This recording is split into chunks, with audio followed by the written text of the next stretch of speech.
Ça y est, après plusieurs mois de rumeurs, Sony a officialisé sa PlayStation 5 Slim. Mais en France, elle arrivera que dans quelques mois, donc après les fêtes de fin d'année.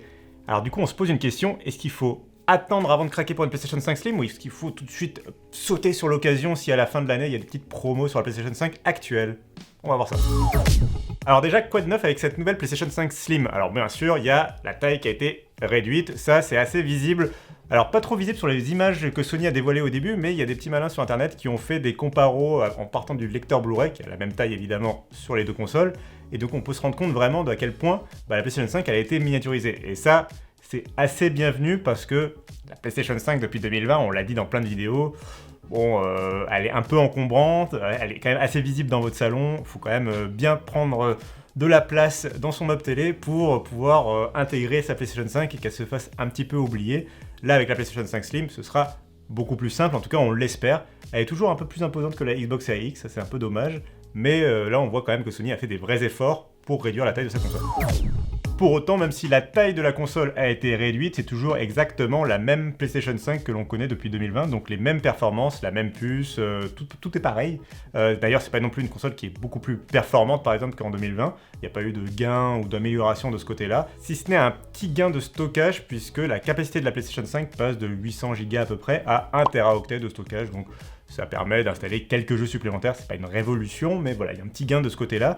Sinon, la console est absolument identique en termes de performance, de jeu et compagnie, c'est vraiment la même PlayStation 5. L'autre chose qui n'a pas changé avec ce nouveau modèle, c'est le prix, c'est toujours 550 € pour le modèle avec lecteur Blu-ray et 449 € pour le modèle Digital Edition sans lecteur physique où il faut obligatoirement acheter ses jeux en démat ou par abonnement. Donc là, c'est vraiment pareil, ils ont gardé exactement le même prix, alors qu'auparavant, sur les générations précédentes, Sony avait tendance à descendre le prix de sa console quand il passait à un modèle Slim. On se souvient de la PS1, de la PS2, de la PS3 Slim, etc. En général, on attendait de Sony qu'ils baissent le prix de leur console.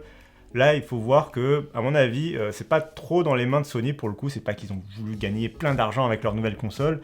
C'est aussi que aujourd'hui, en 2023, miniaturiser une console de jeu, en réalité, ça coûte pas moins cher, ça coûte plus cher. En fait, si Sony a réussi à miniaturiser le design de sa console, c'est grâce à des nouvelles façons de fabriquer les puces que l'on trouve dans nos consoles de jeux.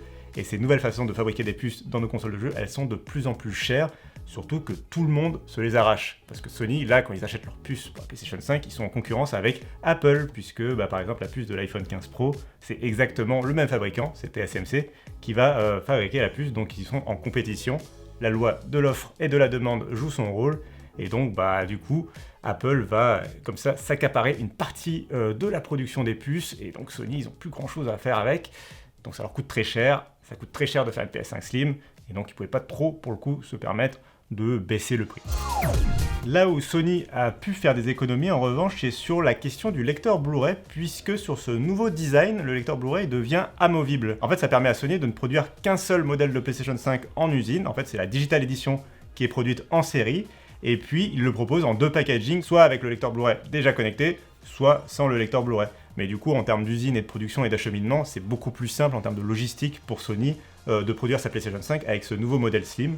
D'ailleurs, ça permet aussi une chose pour le consommateur, si vous avez acheté un modèle Digital Edition de la nouvelle PlayStation 5, vous pouvez facilement passer d'un modèle à l'autre en allant acheter le lecteur Blu-ray en option. Par contre, il coûte un petit peu cher, ça coûte de l'ordre de 120 € pour le consommateur. Autrement dit, si vous achetez un modèle digital à 450 € et que vous ajoutez le lecteur Blu-ray plus tard à 120 €, vous vous en sortez à la fin pour plus cher que si vous aviez acheté la PlayStation 5 en version complète dès le départ. Bon ça c'est un peu le jeu des options. Au moins la possibilité elle est quand même là. Comme ça vous ne regrettez pas l'achat de la Digital Edition. Toujours dans le petit chapitre que l'on pourrait appeler Théma la taille du rat, c'est Sony qui ne fournira plus le socle pour tenir à la console à la verticale.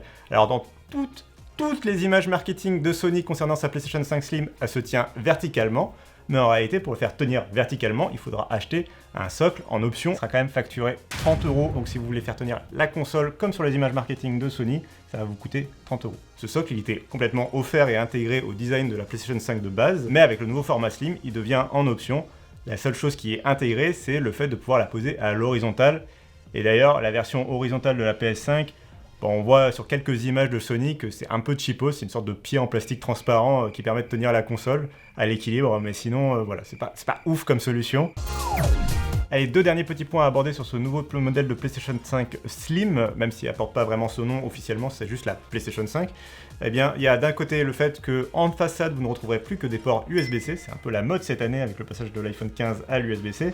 Bah là voilà, en façade il n'y aura plus de port USB-A, ça tombe bien, c'était aussi un port qui était un petit peu défectueux. Des ports USB-A, donc les ports USB classiques, vous en retrouverez quand même à l'arrière. C'est pratique pour certains périphériques, comme les manettes d'arcade un peu par exemple.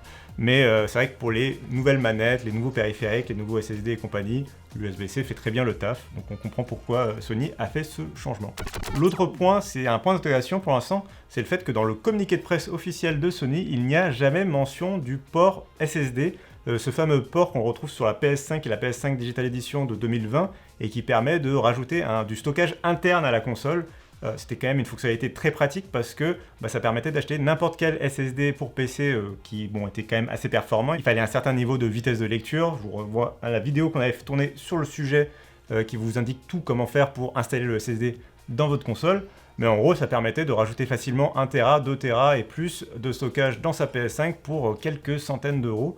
Donc c'était vraiment beaucoup plus intéressant, en tout cas économiquement, que la solution de Microsoft avec ses petites cartes d'extension à l'arrière de la Xbox Series X qui coûtent souvent plus cher. C'est plus simple à installer côté Xbox, mais c'est plus cher. Chez Sony, c'était un petit peu plus complexe, mais surtout c'était beaucoup moins cher puisque ça fonctionnait comme sur PC. Et donc sur le communiqué de la PS5 Slim, il n'y a à aucun moment mention de ce port externe. Alors c'est peut-être juste une omission parce qu'il ne mentionne pas non plus qu'il a disparu ce port. Peut-être que c'est juste qu'il n'est pas présent dans la fiche technique, mais qu'il sera bien là quand même à l'arrivée. En tout cas, ce sera un point qu'il faudra vérifier quand on aura la console entre les mains. Alors du coup, est-ce qu'il faut absolument attendre cette nouvelle PlayStation 5 Slim qui du coup sortira en novembre aux États-Unis, mais il sortira que les mois suivants dans le reste du monde, et à mon avis, du coup, c'est vraiment en fonction des stocks. Il faudra attendre que la PlayStation 5 de base ait totalement disparu des stocks français avant que la nouvelle version arrive, et à mon avis, ce ne sera pas avant 2024. Du coup, pour les fêtes de fin d'année, on sera face que à des stocks de la première console, la génération précédente. Du coup, on se pose des questions, est-ce qu'il faut craquer ou non? Nous, de notre côté, la première conclusion qu'on peut apporter, c'est que ça va dépendre du prix. Si vous arrivez à trouver des bonnes occasions sur la PlayStation 5, d'ailleurs, ces derniers mois, on a vu que des distributeurs faisaient baisser le prix de la PS5, à mon avis, ça peut être un bon plan. Comme c'est exactement la même console, les mêmes niveaux de performance, etc., vous ne perdez rien fatalement à prendre l'ancien modèle. Et c'est pas comme si on parlait, par exemple, de prendre un iPhone 13 contre un iPhone 15 qui serait plus performant. Là, c'est vraiment le même niveau de performance, le même niveau de jeu, etc. Il n'y aura pas de différence, la manette est la même, etc. En revanche, ça peut être effectivement intéressant d'attendre la nouvelle version si vous voulez vraiment avoir quelque chose de plus facilement intégrable dans votre salon. C'est pas une nouvelle console qui va vraiment tout changer dans l'écosystème des jeux vidéo. En revanche, j'attire votre attention vers ce qui va se passer, à mon avis, du côté de fin 2024. Tout d'abord, fin 2024, on le sait parce qu'il y a eu des leaks sur le sujet, il y a Microsoft qui a lancé deux nouvelles versions de ses Xbox, une nouvelle version de la Xbox Series S et une nouvelle version de la Xbox Series X.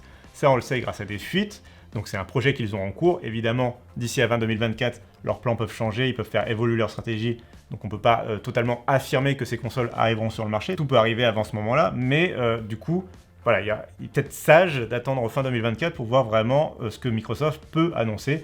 Surtout que si vous vous référez à notre vidéo qu'on avait fait sur le sujet concernant les leaks, en réalité Microsoft ils comptent annoncer tous leurs plans en juin 2024. Donc il n'y aura pas trop longtemps à attendre pour vraiment se faire une idée claire entre ce que proposera Microsoft, ce que proposera Sony et ce que proposera Nintendo. Parce que Nintendo aussi, ils ont une nouvelle console prévue pour 2024, c'est la Switch 2, on vous a aussi fait une vidéo sur ce sujet.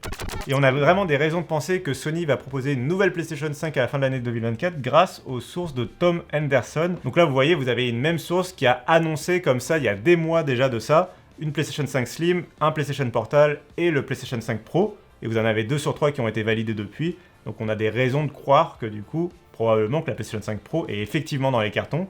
Et elle serait prévue donc pour fin 2024. Et là, on parle, comme son nom l'indique, Pro, on avait déjà eu la PlayStation 4 Pro avant, d'une console qui serait vraiment plus puissante que la PlayStation 5 qu'on connaît aujourd'hui. Et on nous parle déjà de 8K, mais ça, on va le mettre entre de grosses guillemets, parce que franchement, dans nos salons, on est à peine encore en train de s'équiper en téléviseur 4K. On va mettre de grosses guillemets. Mais ça reste intéressant d'imaginer une PlayStation 5 plus performante, plus puissante, qui va permettre de mieux activer les effets de ray tracing en même temps que d'avoir des performances accrues, une définition d'image accrue, etc.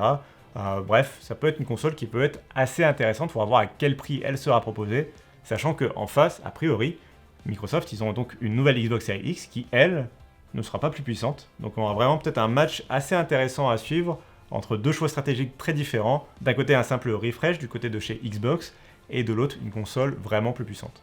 Voilà, si vous gardez bien en tête que la PlayStation 5 en ce moment elle est peut-être en train de baisser de prix, mais c'est parce que la PlayStation 5 Slim arrive, que la PlayStation 5 Slim elle arrive probablement que début 2024 chez nous en France, qu'il y a probablement une PlayStation 5 Pro qui arrive à la fin 2024 et qu'il y a des nouvelles consoles du côté de chez Xbox et du côté de chez Nintendo qui sont en préparation. Si vous avez toutes ces pièces-là pour votre propre puzzle, vous pouvez déterminer si à votre avis c'est intéressant ou non de craquer pour la nouvelle console de Sony dès maintenant.